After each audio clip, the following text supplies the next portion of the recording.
Sejam muito bem-vindos. Hoje é o nosso dia dedicado a apresentar a teologia através da literatura e da cultura pop aqui no Dogmas e Dragões.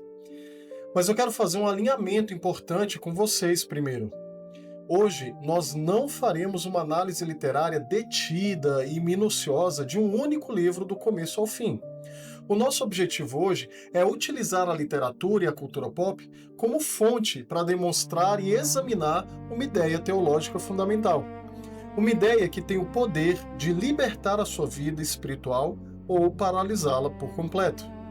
Se você gosta das análises que vão direto ao ponto, com profundidade real e sem concessões, já deixa o seu gostei, se inscreve no canal e ativa o sininho para acompanhar as nossas reflexões e os nossos próximos vídeos. Dogmas e Dragões.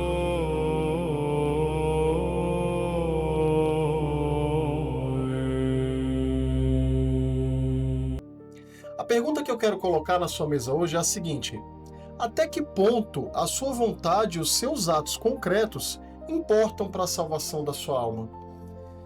Ao longo dos últimos séculos, uma determinada visão teológica se enraizou na mentalidade ocidental, sugerindo que a salvação humana é o resultado de uma escolha abstrata, invisível e puramente unilateral de Deus. Nessa perspectiva, pessoal, a graça divina seria irresistível. Se Deus decidiu salvar você, ele o fará de qualquer forma, sem a necessidade de obra, sem disciplina moral e sem nenhuma penitência, que seriam meras consequências automáticas dessa escolha. Nunca uma causa ou uma cooperação necessária. À primeira vista, essa ideia pode parecer reconfortante. Ela vende a impressão de que Deus está no controle absoluto de tudo. Mas quando você observa o impacto disso na vida real de uma pessoa, o resultado é frequentemente catastrófico para a alma. Quando o homem passa a acreditar que a graça é irresistível e que o seu destino eterno já foi selado por um decreto estático, no qual ele não tem voz nem voto, o motor da vida espiritual é desligado. Surge o quietismo, uma forma de passividade espiritual e fatalismo moral, uma espécie de acomodação. A pessoa, ela deixa de lutar contra os próprios vícios. O jejum, a confissão, a mortificação dos sentidos e o esforço diário pela santidade passam a ser vistos como coisas secundárias ou até mesmo inúteis. Afinal, se tudo depende de um decreto invisível e a graça não pode ser resistida, por que travar uma guerra dolorosa contra a própria carne? Essa postura é uma das maiores ilusões espirituais que existem. Ela transforma a fé em um fatalismo anestesiante. A tradição cristã histórica e teologicamente ortodoxa nos ensina o exato oposto. A graça de Deus é sempre a primeira a agir. Ela é preveniente, gratuita e merecida. No entanto, Deus criou o homem livre, e o amor verdadeiro exige liberdade. A graça divina não é uma violência que arrasta o homem contra a sua vontade. Ela é um convite de amor que exige a cooperação ativa do homem. Isso significa que, apesar de Deus desejar sinceramente que todas as almas sejam salvas, o homem tem a capacidade assustadora de resistir à graça de Deus e de perder-se pelo pecado deliberado. Para demonstrar a profundidade e as consequências dessa verdade teológica, nós vamos cruzar duas narrativas brilhantes. De um lado, nós temos a cena na cabana dos anões, no livro A Última Batalha, das Crônicas de Nárnia, de C.S. Lewis. Do outro lado, a jornada de redenção do Príncipe Zuko, na animação Avatar, a Lenda de Aang. Acompanhe comigo como a arte nos ajuda a enxergar o perigo da passividade e a beleza do combate pela salvação. Para compreendermos a tragédia humana de fechar as portas para a salvação, precisamos olhar para o clímax da obra de C.S. Lewis, em A Última Batalha. Após a destruição da velha Nárnia, os personagens atravessam a porta de uma humilde cabana. Do lado de fora, a cabana parecia apenas um barracão escuro de madeira. Mas ao cruzar o umbral, os heróis descobrem que o interior é a verdade, a Nova Nárnia, um paraíso infinito e banhado por uma luz dourada, repleto de montanhas majestosas, campos floridos e um banquete celestial à espera dos salvos. No entanto, algo de intrigante ocorre. Há um grupo de anões assentados no chão, formando um círculo apertado de costas para a paisagem. Para eles ainda estão trancados dentro do estábulo escuro, fedorento e apertado. Eles não enxergam as árvores, não sentem os perfumes das flores e não veem o sol. Se aplicarmos aqui uma análise literária tradicional, vamos perceber um contraste perfeito entre o que se chama de mundo apocalíptico e o mundo demoníaco. Nessa narrativa apocalíptica, nós encontramos a representação do estado de integração total do cosmos, onde a humanidade habita em comunhão com o divino, rodeada por jardins, água viva e banquetes de celebração. É a Nova Jerusalém, a Nova Nárnia. O genial dessa construção de C.S. Lewis, pessoal, é que o mundo demoníaco, a imagem do inferno, da claustrofobia, da divisão e da escuridão, está localizado no mesmo reino e não num reino distante. Ocupa o mesmo espaço geográfico criado pela mente do homem que se recusa a aceitar o transcendente. É aqui que a psicologia pode até entrar para tentar explicar um pouco essa cena de uma forma diferente, não é? Esses anões, eles personificam o arquétipo do ego inflado e terrivelmente paranoico que se fechou completamente para o self, né, para o seu eu interior. Ao longo da história, esses anões adotaram o seguinte lema: os anões são para os anões. Sob a ótica da psicologia, esse lema representa a neurose do egocentrismo absoluto, onde o indivíduo se torna incapaz de projetar seu afeto ou a sua confiança para fora de si mesmo. O medo obsessivo faz com que o ego desenvolva uma projeção sombria sobre toda a realidade externa. Veja como a cena se desenrola no livro. A pequena Lúcia, com o coração partido ao ver o sofrimento dos anões naquela prisão imaginária, chora e implora ao leão Aslan: por favor, Aslan, faz alguma coisa por eles. Aslan se aproxima, sopra suavemente sobre os anões e faz surgir milagrosamente no meio do círculo deles um banquete real, com vinhos finos, carnes assadas e doces deliciosos. O que os anões fazem? Eles pegam as taças de vinho e cospem no chão, dizendo que aquilo é apenas água suja de sarjeta. Eles provam a carne e dizem enfurecidos que estão tentando fazê-los comer feno e esterco de cavalo. Quando Aslan ruge com um amor estrondoso, os anões cobrem os ouvidos, gritando que é o barulho de uma máquina para assustá-los. Aslan olha para Lúcia e pronuncia aquela sentença definitiva. Eles escolheram a astúcia em vez da fé. A prisão deles está dentro de suas próprias mentes e estão com tanto medo de serem enganados que não podem ser tirados de lá. Prestem atenção no peso teológico dessa cena. A graça de Aslan não era fraca, não era insuficiente nem estava distante. A luz estava lá, a comida estava lá, o amor estava lá. Mas os anões resistiram ativamente à graça. A sua condenação não foi um ato de rejeição da parte do leão, mas o resultado direto do orgulho humano que preferiu o escuro de sua própria inteligência ao banquete do rei. A imagem dos anões na cabana de Nárnia destrói, com uma única cena poética, o edifício teórico da chamada graça irresistível. A teologia calvinista defende que, quando Deus decide conceder a sua graça salvadora a um eleito, essa graça opera de forma tão soberana e eficaz que a vontade humana é incapaz de resistir a ela. O homem seria como um ser espiritualmente morto, que não tem qualquer capacidade de responder, rejeitar ou até cooperar com a graça. Ele é simplesmente regenerado de maneira unilateral.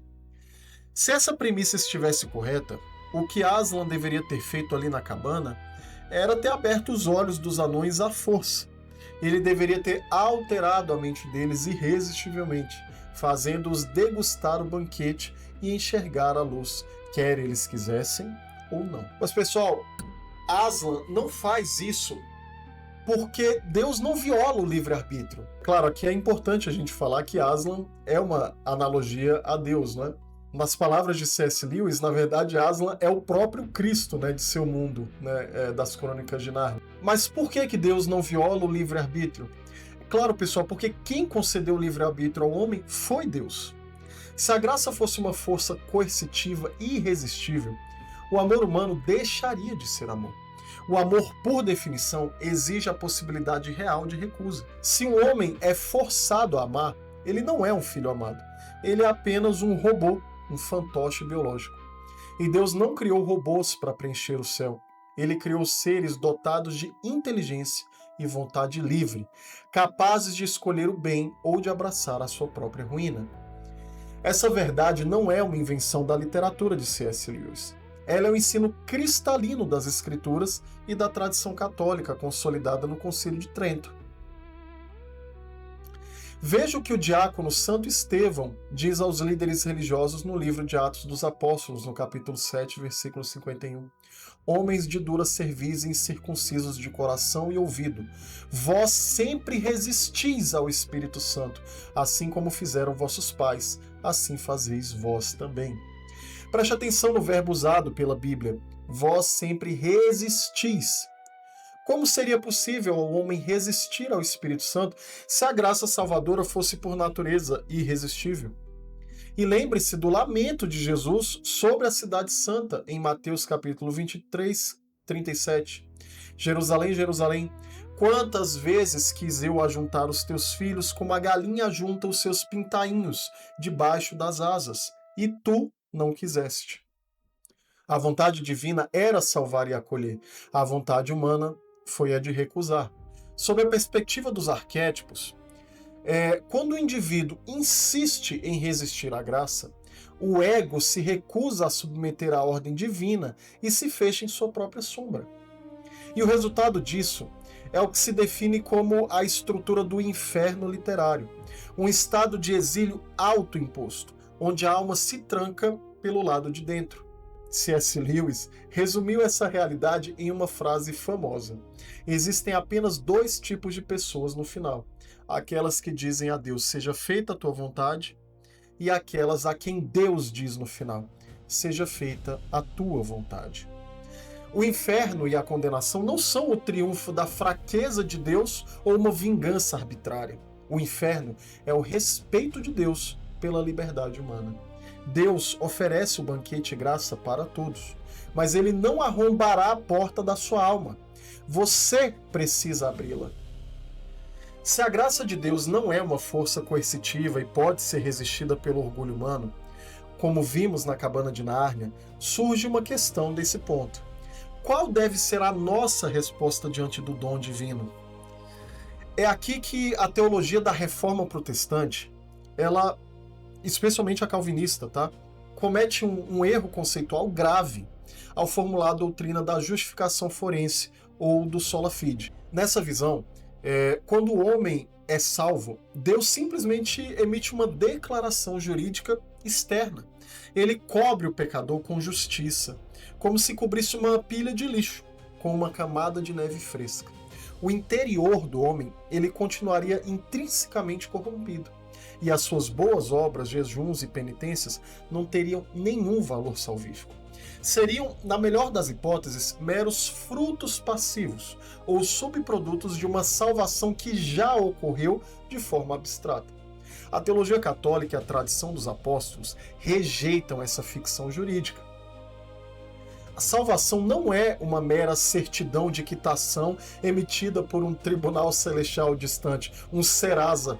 A salvação é uma morfose, uma transformação real e profunda da alma, na qual a graça divina cura a natureza humana ferida pelo pecado e a eleva para participar da própria vida íntima de Deus.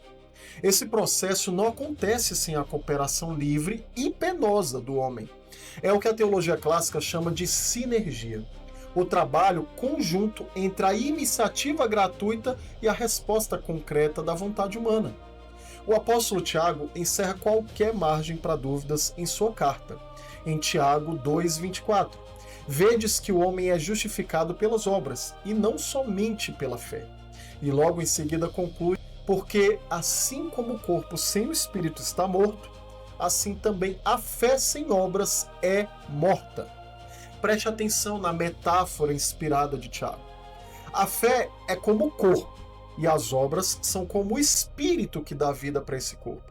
Uma fé que não se traduz em obras de caridade, em mortificação dos vícios, em reparação dos pecados, não é uma fé incompleta, é uma fé morta, incapaz de salvar quem a professa.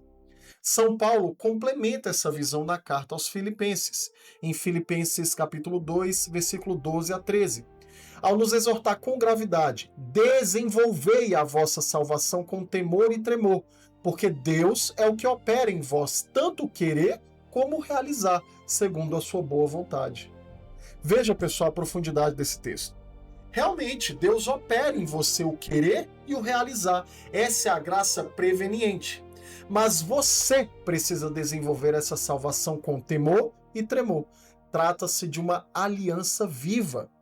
Quando o calvinismo reduz a salvação a um decreto estático e despoja a penitência às obras de seu caráter cooperativo, ele gera aquele quietismo perigoso que mencionamos na primeira parte desse vídeo.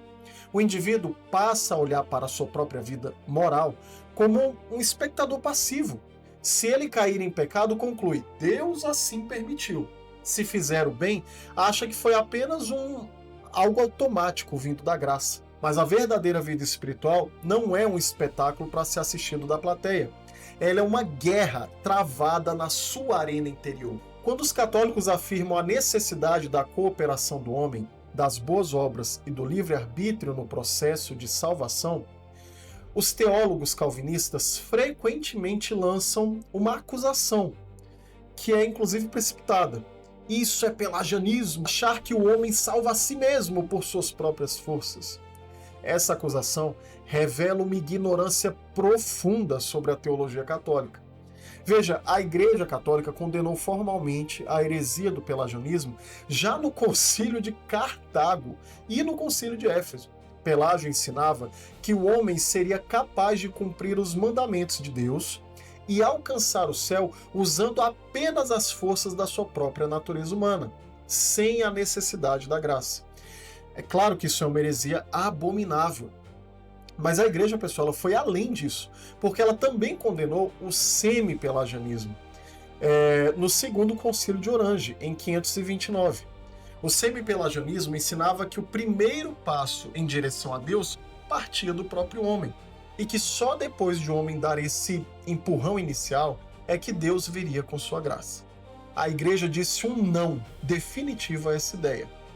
O dogma católico, ele estabelece com clareza que a graça de Deus é rigorosamente preveniente.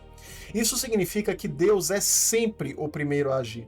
Sem a graça de Deus, nos prevenindo, nos despertando e nos atraindo, o homem é absolutamente incapaz de dar um único passo em direção à salvação. A iniciativa é 100% de Deus. A salvação é um presente imerecido, uma dádiva gratuita da cruz. A diferença entre o catolicismo e o calvinismo não está em quem começa o processo. Eu acho que ambos concordam que Deus começa.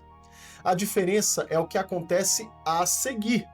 Porque o calvinismo ensina que a graça atropela e substitui a vontade humana. O catolicismo, pelo contrário, ensina que a graça cura, eleva e liberta a vontade humana, para que o homem possa finalmente cooperar com Deus. Como dizia Santo Agostinho, que inclusive é muito roubado, né? Furtado, que seja, pela teologia calvinista, como se fosse um pré-calvino, né? Mas esse pré-calvino, veja bem, olha o que ele diz. Ele diz que aquele que te criou sem ti, não te salvará sem ti. Para enxergar essa dinâmica entre a graça preveniente e a resposta do homem no plano simbólico, pessoal, se vocês prestarem atenção naquele afresco de Michelangelo, né, na Capela Sistina, vocês vão ver que o homem e Deus estão com seus dedos muito próximos.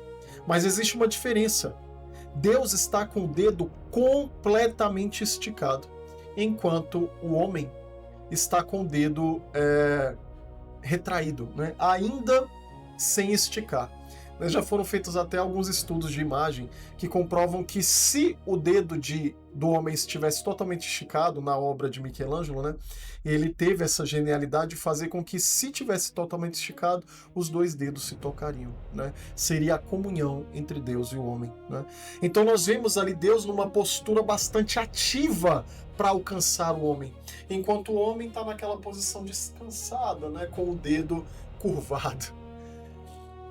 Essa leitura de Michelangelo é uma leitura muito bela sobre a teologia católica, porque ela mostra um pouco desta graça preveniente. É óbvio que todos os assuntos relativos à graça e ao sobrenatural, de maneira geral, eles podem ser tratados na linguagem através dessas analogias e desses paralelos que sempre são incompletos, pessoal. Você não tem como traduzir a graça de Deus com as palavras, certo? Mas a arte de Michelangelo, ela consegue traduzir de uma forma simbólica algo que é difícil de ensinar somente com as palavras. Ou seja, Deus está ali ativamente, de maneira preveniente, certo? Tentando alcançar o homem. Mas o homem, ele precisa cooperar com isso, certo? Sem aquela graça de Deus, o homem nunca alcançaria Deus, certo? Mas sem essa cooperação do homem, que é desejada por Deus para a nossa salvação, nós também não podemos encontrar essa salvação. Mas indo adiante nessa análise, para enxergar essa dinâmica entre a graça preveniente e a resposta do homem no plano simbólico, vamos olhar para a jornada do príncipe Zuko na animação Avatar, a Lenda de Aang. Sob a ótica da crítica literária, Zuko vive o clássico mito do monomito de redenção.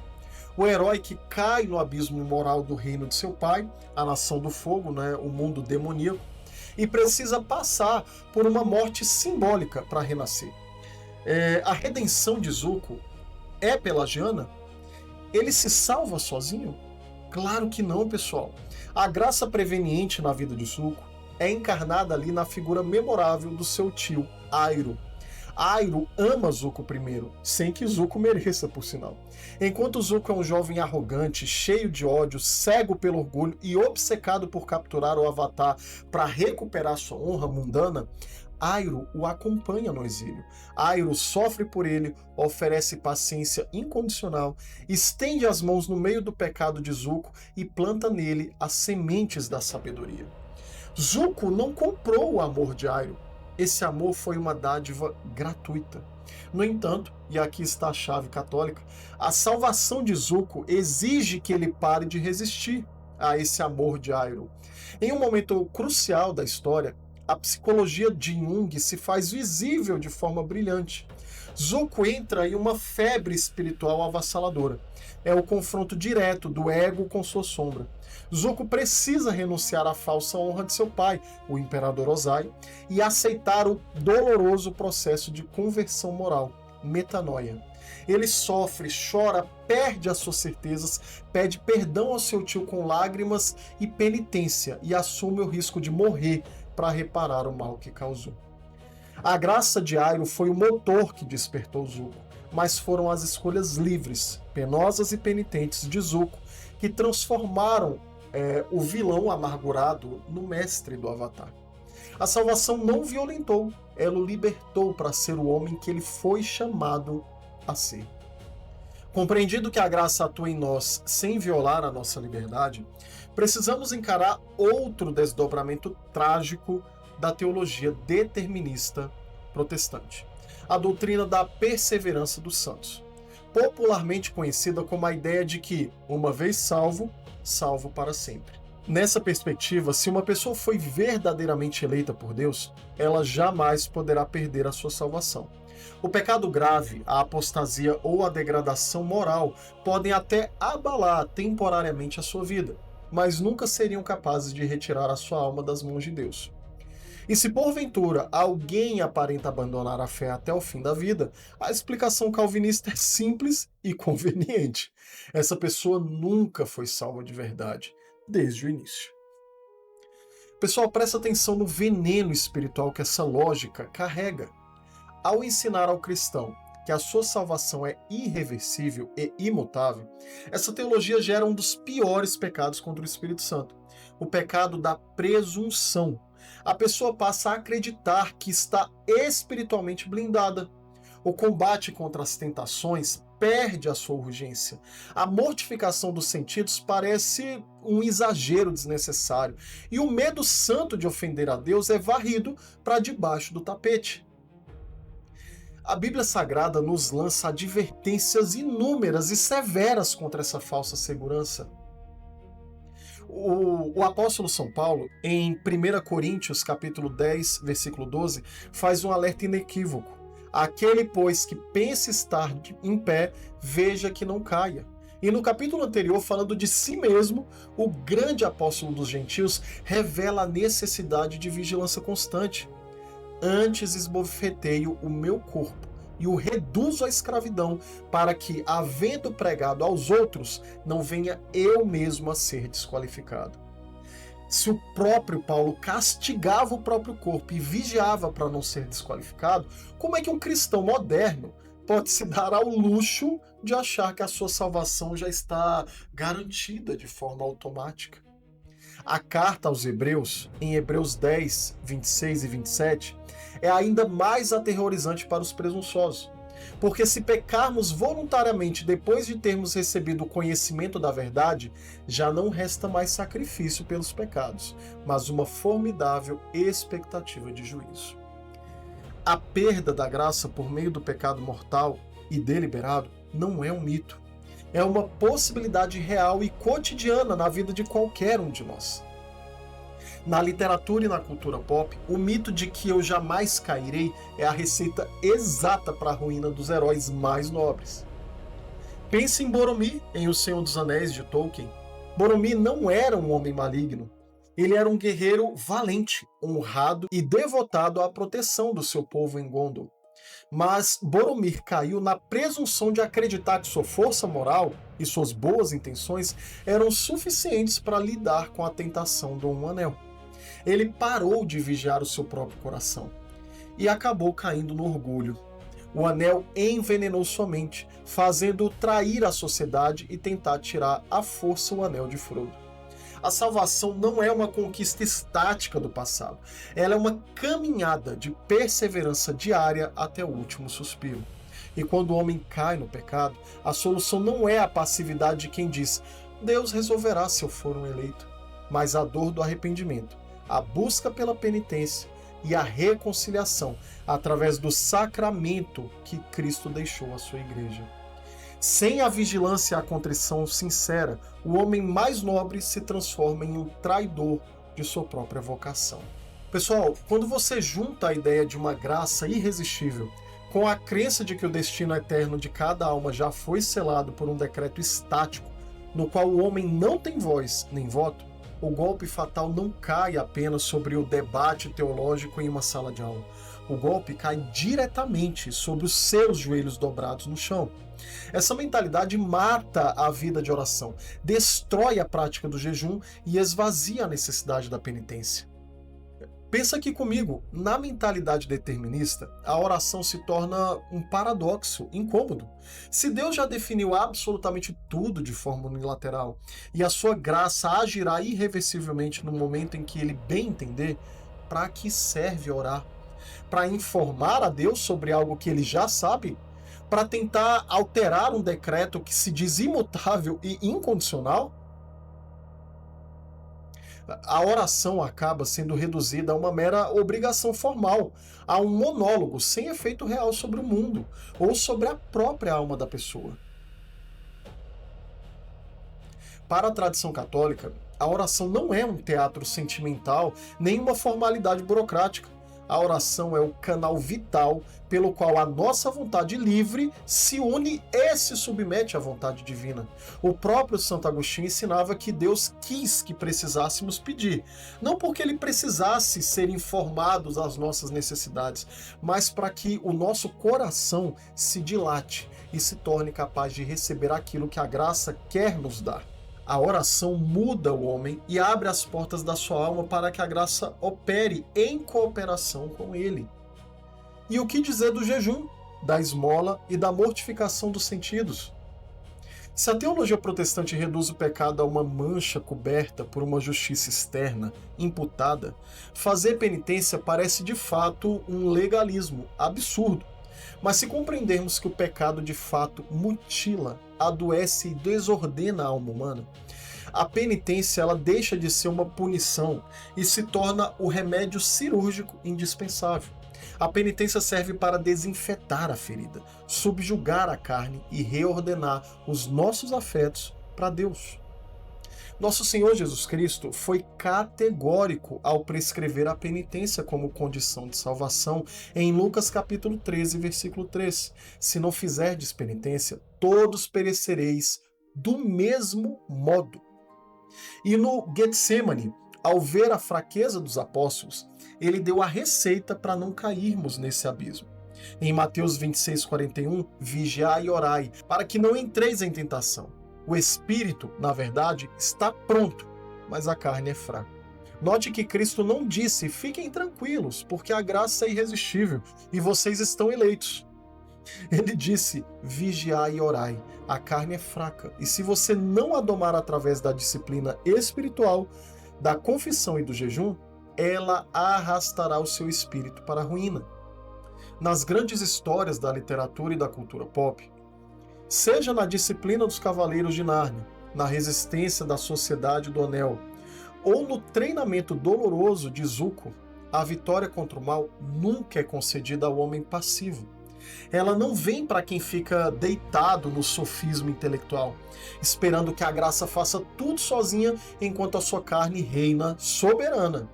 A vitória, pessoal, pertence ao guerreiro que chora os seus pecados, aceita o abraço da graça, levanta-se do chão e se submete à disciplina diária de um combate espiritual. A passividade vestida de teologia refinada é apenas o disfarce elegante da preguiça moral. A pergunta que atravessou toda a nossa reflexão de hoje, ela encontra agora uma resposta definitiva. Deus quer fantoches passivos ou quer filhos livres e apaixonados pela verdade? A resposta católica, o fatalismo espiritual, é a beleza da sinergia. Deus não arromba a porta da sua alma com uma graça irresistível, nem abandona você ao desespero de ter que se salvar pelas próprias forças. A salvação é uma história de amor, e todo amor verdadeiro exige um sim, livre, consciente e renovado todos os dias. Em Apocalipse, capítulo 3, versículo 20, o próprio Cristo ressuscitado nos dá a imagem mais perfeita de sua postura em relação à humanidade. Eis que estou à porta e bato. Se alguém ouvir a minha voz e abrir a porta, entrarei em sua casa, e com ele cearei, e ele comigo. Preste atenção na delicadeza do Rei dos Reis. Cristo não derruba a porta com um pontapé, ele bate. A graça é a mão divina que bate a porta da sua alma. O livre-arbítrio é a sua mão que gira a maçaneta por dentro. O modelo supremo dessa cooperação perfeita não é uma teoria abstrata, mas uma pessoa concreta, a Virgem Maria. Quando o anjo Gabriel anuncia a encarnação do Verbo, Deus não impôs a sua vontade de forma coercitiva. Deus esperou pelo seu consentimento. E no momento em que Maria pronuncia o seu fiat, eis aqui a serva do Senhor, faça-se em mim segundo a tua palavra. O céu e a terra se unem, e o Salvador do mundo é concebido. O fiat de Maria é o arquétipo supremo de toda a alma que se salva. A graça de Deus nos previne e nos convida, mas a nossa vontade precisa responder. Nós não precisamos viver enclausurados na paranoia dos anões da cabana de Nárnia, que por orgulho e medo de serem enganados, acabaram transformando o banquete da graça em um inferno de esterco e feno. Mas a gente também não precisa ser como Boromir, achando que o nosso destino já está garantido e que podemos flertar com o pecado sem consequência nenhuma. A fé católica, ela nos chama a seguir o caminho dos santos, o caminho da fé viva, que se manifesta na oração perseverante, na confissão sincera, no jejum purificador e na prática incansável das obras de caridade. se a sua fé ela não transforma os seus hábitos, se ela não governa os seus atos concretos e não leva aos joelhos dobrados em penitência e durante a comunhão, ela não é a fé que salva.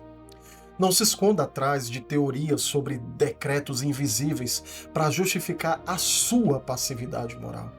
A graça está disponível hoje, os sacramentos estão abertos hoje e a voz de Deus está batendo à porta do seu coração agora. Abra a porta, deixe a graça curar a sua vontade e assuma o seu lugar no combate espiritual, nessa arena interior. Seja um verdadeiro gladiador e um gladiador que vence no final. Se essa reflexão teológica de hoje fez sentido para você e te ajudou a compreender melhor o que é livre-arbítrio e a ação da graça divina através da arte, não se esqueça de deixar o seu gostei, inscrever-se no canal e compartilhar esse vídeo com aquele amigo ou familiar que precisa dessa clareza e dessa instrução. Confira também, pessoal, os links na descrição para adquirir o box de As Crônicas de Nárnia e outros clássicos. Ao comprar pelos nossos links, você apoia diretamente a produção do nosso canal. Fiquem com Deus e até o nosso próximo vídeo.